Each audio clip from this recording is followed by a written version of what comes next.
After 2020, America is forever changed.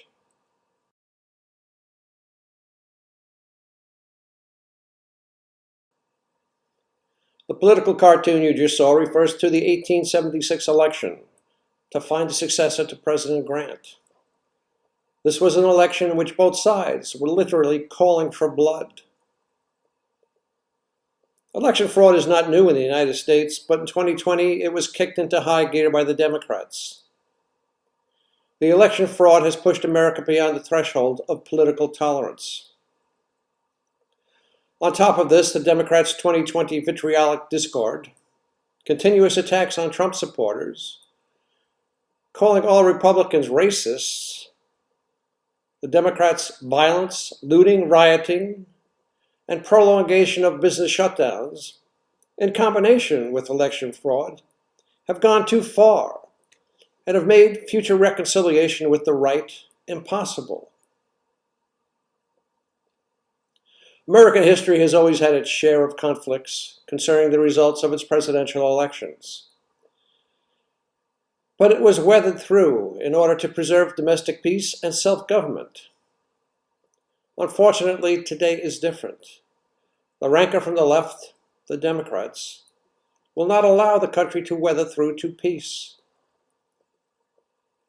This was always not the case. Previously, the welfare of the nation came first, not the drive for power of a political party. A previous presidential electoral conflict in which rancor ended up in compromise can be illustrated by looking back at the 1876 election results between Democrat Samuel J. Tilden and Republican Rutherford B. Hayes. Again, the election was to find a successor to President Grant. Although the conflict was serious, there was finally agreement to settle the conflict from both sides. The Tilden-Hayes election had allegations of electoral misconduct, such as today.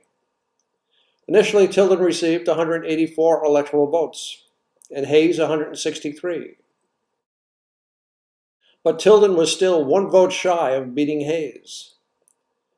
Returns from Louisiana, Florida, South Carolina were in dispute, with both sides claiming victory. The electoral results created weeks of acrimony, including threats of another civil war. Things were getting quickly out of hand. Because of this, an electoral commission was created to determine the results of the presidential race. A commission, even though the Constitution leaves the manner of selecting electors to state law. The decision of the commission was to be final. The commission was to consist of 5 Democrats and 5 Republican members of Congress, 5 Supreme Court justices, 2 from each party, and a 5th justice chosen by the 4 justices.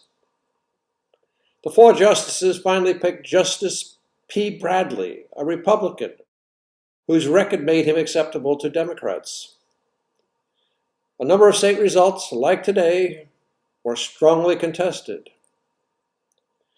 There had been wrongdoing by both parties in Louisiana and South Carolina, but Hayes was entitled to the electoral votes of these states. Hayes also won Oregon. Tilden had defeated Hayes in Florida. With this distribution of contested votes, Tilden was in the lead, 188 to 181. But the commission decided to accord the electoral votes of Florida, Louisiana, South Carolina, and Oregon all to Hayes, giving Hayes a 1-vote margin of victory, 185 to 184. That's right, a 1-vote majority. Tilden was sacrificed by the 1877 deep state, as Trump was sacrificed by the 2020 deep state. Congress confirmed the results on March 2nd, only 48 hours before Inauguration Day.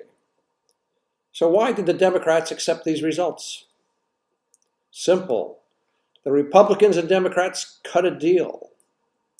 Remember, this was post-Civil War America with federal troops still in Confederate states. Part of the deal was to remove federal troops from the Confederate states. The Democrats were also to share in federal patronage. Patronage is the power to control appointments to federal office, or the right to certain privileges. And finally, congressional appropriations for railroad reconstruction and other improvements for the South were promised. This compromise of 1877 allowed the discord over the election to be accepted without violence. It actually stopped a new civil war. Again, I am not sure that acceptance of the discord, demands, and violence created by the left of today will be possible.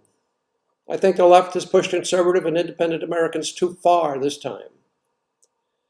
Again, I think that the fraud associated with the general election pushed things beyond the tipping point, making compromise from this point on almost impossible. America is forever changed. America's future will be rocky now that many Americans have no faith in the election process. You can have no faith in a government when there is no faith in the electoral process. I'm not being a pessimist, just being a realist. The left has gone too far in 2020. Now the right will engage in civil unrest in 2021. It is time for the right to treat the left the same way the left treated the right. So get ready for a bumpy 2021. Well, I hope this helps. Have a good day.